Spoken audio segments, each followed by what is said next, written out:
ನಮಸ್ಕಾರ ಎಲ್ಲರಿಗೂ welcome back. ನಾನು ನಿಮ್ಮ ಮಂಜು, ನೀವು ನೋಡುತ್ತಿದ್ದೀರಿ ಮಂಜು ಸ್ಟೋರೀಸ್. ಸ್ನೇಹಿತರೆ, ಇನ್ನು ಈ ವಿಡಿಯೋ ಸ್ಟಾರ್ಟ್ ಮಾಡೋಕ್ಕಿಂತ ಮುಂಚೆ ನೀವು ಇನ್ನೂ ನಮ್ಮ ಚಾನೆಲ್ ಅನ್ನು ಸಬ್ಸ್ಕ್ರೈಬ್ ಮಾಡಿಲ್ಲ ಅಂದ್ರೆ ಈ ಕೂಡಲೇ ಸಬ್ಸ್ಕ್ರೈಬ್ ಮಾಡಿ. ಇನ್ನು ವಿಡಿಯೋ ಸ್ಟಾರ್ಟ್ ಮಾಡೋಣ ಬನ್ನಿ. ಖಂಡಿತ ಈ ಕಥೆಯು ಕ್ರಿಕೆಟ್ ಪ್ರಪಂಚದ ಒಂದು ರೋಚಕ ಕ್ಷಣವನ್ನು ವಿವರಿಸುತ್ತದೆ. ಸ್ನೇಹಿತರೆ, ಬೆಂಗಳೂರು ತಂಡವು 17 ವರ್ಷಗಳ ನಂತರ ಚೆಪಾಕ್ನಲ್ಲಿ ಗೆಲುವು ಸಾಧಿಸಿದ ಐತಿಹಾಸಿಕ ಪಂದ್ಯದ ನಂತರ ಒಂದು ಅದ್ಭುತ ಘಟನೆ ನಡೆಯಿತು. ವಿರಾಟ್ ಕೊಹ್ಲಿ ಅವರು ತಮ್ಮ ತಂಡದ ಗೆಲುವಿನ ಸಂಭ್ರಮದಲ್ಲಿದ್ದಾಗ ಅವರು ಮಹೇಂದ್ರ ಸಿಂಗ್ ಧೋನಿಯವರ ಬಳಿಗೆ ಹೋದರು. ಆದರೆ ಅವರು ಕೇವಲ ಕೈಕುಲುಕಲಿಲ್ಲ, ಬದಲಿಗೆ ಅವರು ಧೋನಿಯವರ ಪಾದಗಳಿಗೆ ನಮಸ್ಕರಿಸಿ ಆಶೀರ್ವಾದ ಪಡೆದರು. ಈ ದೃಶ್ಯವು ಇಡೀ ಕ್ರಿಕೆಟ್ ಜಗತ್ತನ್ನು ಬೆರಗುಗೊಳಿಸಿತು. ಧೋನಿಯವರು ಸಹ ಆಶ್ಚರ್ಯಚಕಿತರಾದರು, ಆದರೆ ತಕ್ಷಣವೇ ವಿರಾಟ್ ಅವರನ್ನು ಎತ್ತಿ ತಬ್ಬಿಕೊಂಡು ಹೊಗಳಿದರು. ಈ ಕ್ಷಣವು ಸಾಮಾಜಿಕ ಮಾಧ್ಯಮದಲ್ಲಿ ಭಾರೀ ಸಂಚಲನವನ್ನು ಸೃಷ್ಟಿಸಿತು. ನಂತರ ವಿರಾಟ್ ಕೊಹ್ಲಿ ಈ ಕ್ಷಣದ ಬಗ್ಗೆ ಒಂದು ವಿಶೇಷ ಹೇಳಿಕೆಯನ್ನು ನೀಡಿದರು. ಅದು ಎಲ್ಲರ ಹೃದಯವನ್ನು ಗೆದ್ದಿತು.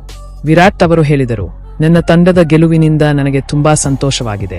ನಮ್ಮ ಆಟಗಾರರೆಲ್ಲರೂ ಅದ್ಭುತವಾಗಿ ಆಡಿದರು. 2008ರ ನಂತರ 2024ರಲ್ಲಿ ನಾವು ಚೆನ್ನೈನಲ್ಲಿ ಗೆಲುವು ಸಾಧಿಸಿದ್ದೇವೆ. ಈ ಗೆಲುವು ಸ್ಮರಣೀಯ.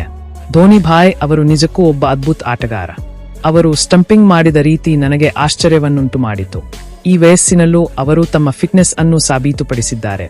ನಾನು ಇಂದು ಏನೇ ಕಲಿತಿದ್ದರೂ ಅದು ಧೋನಿ ಭಾಯ್ ಅವರಿಂದಾಗಿ.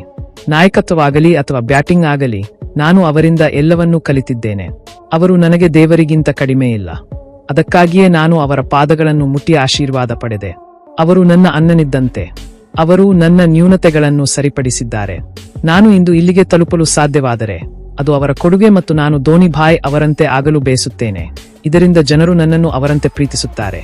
ವಿರಾಟ್ ಕೊಹ್ಲಿಯವರ ಈ ಮಾತುಗಳು ಧೋನಿಯವರ ಮೇಲಿನ ಅವರ ಗೌರವ ಮತ್ತು ಪ್ರೀತಿಯನ್ನು ತೋರಿಸುತ್ತವೆ. ಇದು ಕ್ರಿಕೆಟ್ ಜಗತ್ತಿನಲ್ಲಿ ಸ್ನೇಹ ಮತ್ತು ಗೌರವದ ಒಂದು ಸುಂದರ ಉದಾಹರಣೆಯಾಗಿದೆ. ಇನ್ನು ಈ ವಿಡಿಯೋ ಇಷ್ಟವಾಗಿದ್ದರೆ ಲೈಕ್ ಮಾಡಿ, ಶೇರ್ ಮಾಡಿ, ಸಬ್ಸ್ಕ್ರೈಬ್ ಮಾಡಿ. ನಮಸ್ಕಾರ ಸ್ನೇಹಿತರೆ.